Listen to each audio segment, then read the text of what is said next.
வணக்கம். இன்றைய முக்கிய செய்திகள். புதுச்சேரியில் நேற்று தன்வந்தரி நகர் காவல் நிலையம் மற்றும் முத்தியால்பேட்டை காவல் நிலைய பகுதிகளில் நடைபெற்ற கிரைம் செய்திகள்.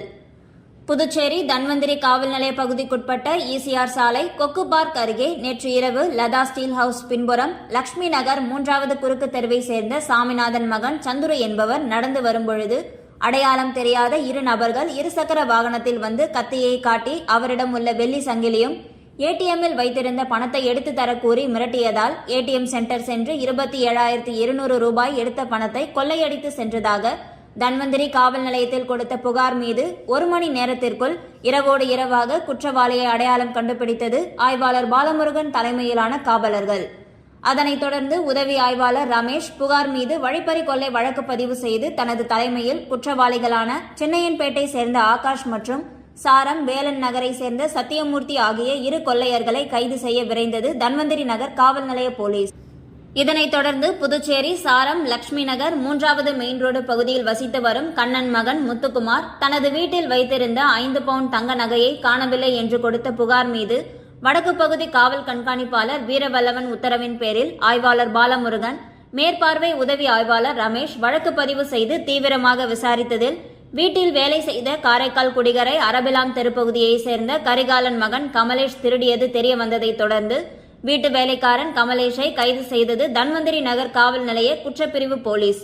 மற்றும் புதுச்சேரி முத்தியால்பேட்டை காவல் நிலைய பகுதிக்குட்பட்ட மார்க்கெட் வீதியில் புதுச்சேரி அரசால் தடை செய்யப்பட்ட லாட்டரி சீட்டுகள் விற்பதாக வந்த புகார் மீது ஆய்வாளர் கண்ணன் உத்தரவின் பேரில் உதவி ஆய்வாளர் சிவபிரகாசம் தலைமையில் தலைமை காவலர் பாலமுருகன் உட்பட காவலர்கள் விரைந்து சென்று முத்தியால்பேட்டை மார்க்கெட் பகுதியில் லாட்டரி சீட்டு விற்றுக் கொண்டிருந்த கோட்டைக்குப்பம் பழைய மெட்ராஸ் வீதியை சேர்ந்த முகமது இக்பாலின் மகன் முகமது ரக்பிக்கிடம் இருந்து 2 கட்டு லாட்டரி சீட்டுகளும் 2 கைபேசி போன்களும் மற்றும் ரொக்கம் 7,500 ரூபாயை பறிமுதல் பண்ணி கைது செய்து வழக்கு பதிந்து நீதிமன்றத்தில் ஆஜர்படுத்தி காலாப்பட்டு மத்திய சிறையில் அடைத்தது முத்தியால்பேட்டை போலீஸ்.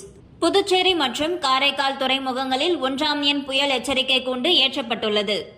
வங்கக்கடலில் உருவாகிய குறைந்த காற்றழுத்த தாழ்வு பகுதி நேற்று மேற்கு மத்திய மற்றும் அதை ஒட்டிய தெற்கு வங்கக்கடலில் நன்கு ஆழ்ந்த காற்றழுத்த தாழ்வு பகுதியாக இருந்தது. தொடர்ந்து கடந்த 12 மணி நேரத்தில் வடகிழக்கு நோக்கி நகர்ந்து காற்றழுத்த தாழ்வு மண்டலமாக மாறி மத்திய வங்கக்கடலில் காலை முதல் மையம் கொண்டு உள்ளது.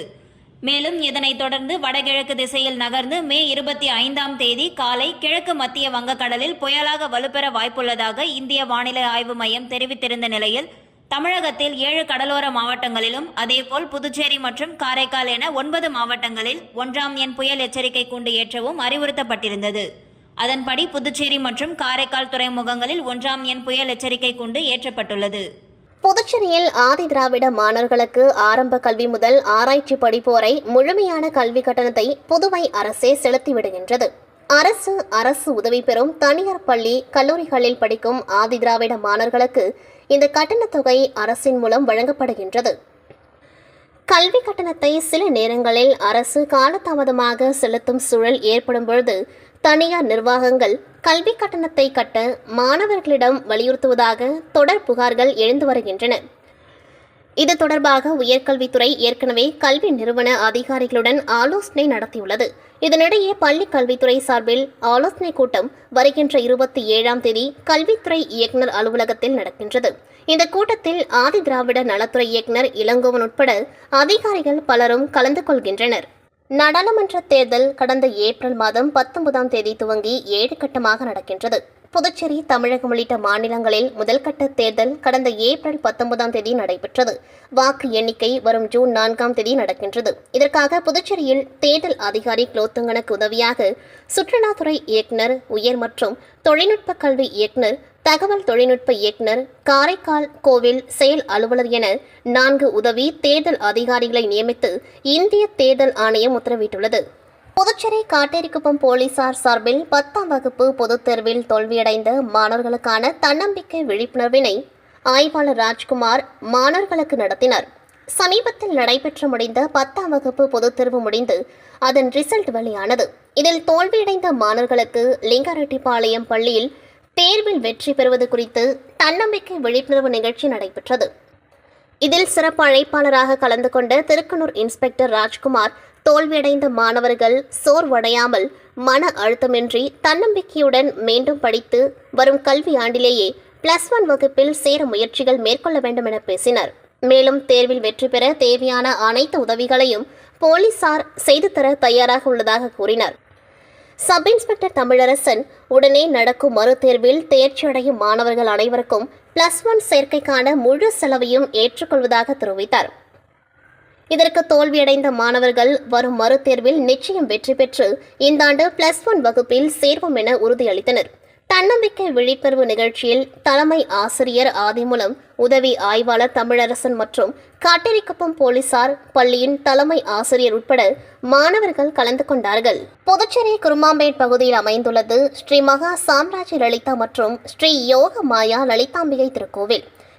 இந்த திருக்கோவிலில் வைகாசி மாத பௌர்ணமி முன்னிட்டு ஸ்ரீ லலிதா மகா யாகம் நடைபெற்று ஸ்ரீ மகா சாம்ராஜ்ய லலிதா மற்றும் ஸ்ரீ யோக மாயா லலிதாம்பிகைக்கு பால், தயிர், சந்தனம், திருநீர், திருமஞ்சனம், குங்குமம், கலச நீர் என பல்வேறு வாசனை திரவியங்கள் கொண்டு அபிஷேகம் செய்யப்பட்டு மலர்களால் அலங்கரிக்கப்பட்ட தீபாரணைகள் காட்டப்பட்டது.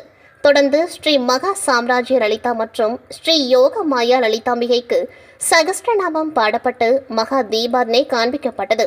இதில் பக்தர்கள் கலந்து கொண்டு லலிதாம்பிகை அம்மனை வழிபட்டு சென்றனர்.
மாநிலம் ஏம்பலம் கிராமத்தில் உள்ள ஸ்ரீகிருஷ்ணன் பஞ்ச பாண்டவர் திரௌபதியம்மன் ஆலயத்தில் கோட்டை வளைத்தல் என்னும் 18ஆம் நாள் பாரத போர் நிகழ்ச்சி நடைபெற்றது.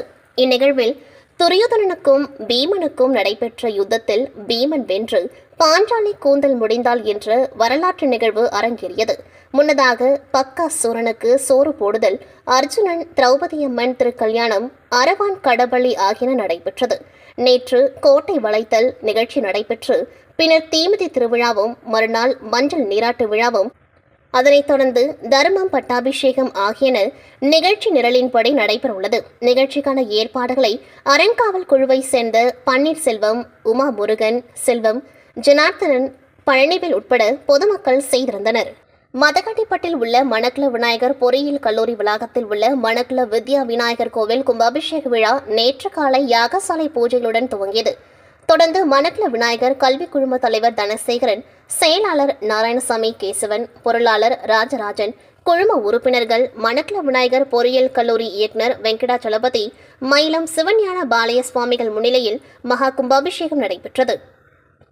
விழாவில் கோவில் ஸ்தபதி அறிவழகன், அர்ச்சகர் கிருஷ்ணமூர்த்தி, சிவாச்சாரியர் ஈஸ்வர சிவம் ஆகியோர் நடத்தி வைத்தனர். மதகடிப்பட்டு, களித்திருத்தல் குப்பம் ஊர் பிரமுகர்கள், பல்வேறு பகுதிகளைச் சேர்ந்த பக்தர்கள் சுவாமி தரிசனம் செய்தனர். நிகழ்ச்சியில் தேர்வு கட்டுப்பாட்டாளர், கல்லூரி அனைத்து துறை டீன்கள், துறை தலைவர்கள், பேராசிரியர்கள், மாணவர்கள் கலந்து கொண்டு சுவாமி தரிசனம் செய்தனர்.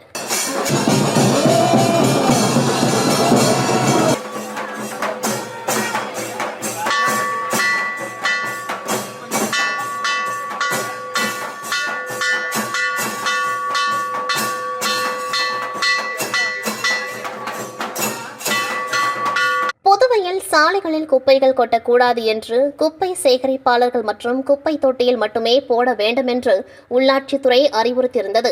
இதனை மீறுபவர்களுக்கு அபராதம் விதிக்கப்படும் என்றும் எச்சரிக்கை விடுத்திருந்தது.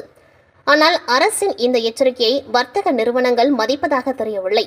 இந்த நிலையில் உழவர்கரை நகராட்சி ஆணையர் சுரேஷ் ராஜ் தலைமையில் அதிகாரி குழுவினர் உழவர்கரை நகராட்சி பகுதிகளில் ஆய்வு மேற்கொண்டனர். அப்பொழுது எச்சரிக்கையை மீறி சாலையில் குப்பை கொட்டிய 37 கடைகளுக்கு அபராதம் விதிக்கப்பட்டது. அவர்களிடமிருந்து ரூபாய் 4750 வசூலிக்கப்பட்டது. அதனைத் தொடர்ந்து திருமண மண்டபங்கள், வணிக வளாகங்கள், இறைச்சி கடைகளில் ஆய்வு செய்து அங்கு உருவாகும் குப்பைகளை பொது இடங்களில் கொட்டுவதை தவிர்க்க வேண்டுமென்று அதிகாரிகள் எச்சரித்தனர். விழுப்புரம் வள்ளலார் சத்திய தர்மசாலையில் 1000 மாற்றுத்திறனாளி குடும்பங்களுக்கு 5 கிலோ அரிசி அன்னதானம் வழங்கும் நிகழ்ச்சி நடைபெற்றது. வைகாசி 11ஆம் தேதி இன்று வடலூர் அணையா அடுப்பு என்னும் சத்திய தர்மசாலை 158வது ஆண்டு துவக்க நாளை ஒட்டி விழுப்புரம் கிழக்கு பாண்டி சாலையில் உள்ள வள்ளலார் சத்திய தர்மசாலை சன்மார்க்க அன்பர்கள் சார்பில் ஆதரவற்ற கணவரால் கைவிடப்பட்ட மாற்றுத்திறனாளிகள் 1000 குடும்பங்களுக்கு 5 கிலோ அரிசி அன்னதானம் வழங்கும் மக்கள் நலத்திட்டம் நிகழ்ச்சி நடைபெற்றது. இந்நிகழ்ச்சிக்கு ஐசிஐசிஐ வங்கி அப்ரைசர் பி. சிவகுமார் தலைமை தாங்கினார். நிர்வாகிகள் நெடி பலராமன், அதனூர் சரவணபவன், விசிக பிரமுகர் ராசபாரதி முன்னிலை வகித்தார். வழக்கறிஞர் பொய்கை சங்கர் வரவேற்புரை நிகழ்த்தினார். நலத்திட்டத்தை முன்னாள் நகரமன்ற தலைவர் ஜனகராஜ், சுகம் ஆயில் மில் நிறுவனர் பாலாஜி வேகம் பிரகாஷ் ஆகியோர் தொடங்கி வைத்தனர். விழுப்புரம் வள்ளலார் சத்திய தர்மசாலை நிறுவனர் ஜெயா அண்ணாமலை உடன் பாரதி, ராமலிங்கம், வேல்முருகன், பொய்கை சிவானந்தம், பிரேம், ராஜன், வாசுதேவன், சங்கர், கால்நடைத்துறை வெங்கடேசன் ஆகியோர் பலர் கலந்து கொண்டனர்.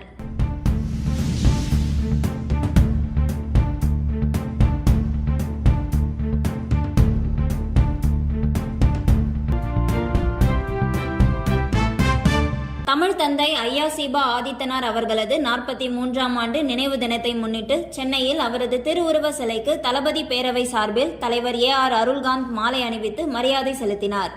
உடன் பொருளாளர் S. தண்டபாணி, மகளிர் அணி துணை செயலாளர் சகிலா உடன் இருந்தனர். இத்துடன் செய்திகள் நிறைவடைகின்றது. நன்றி, வணக்கம்.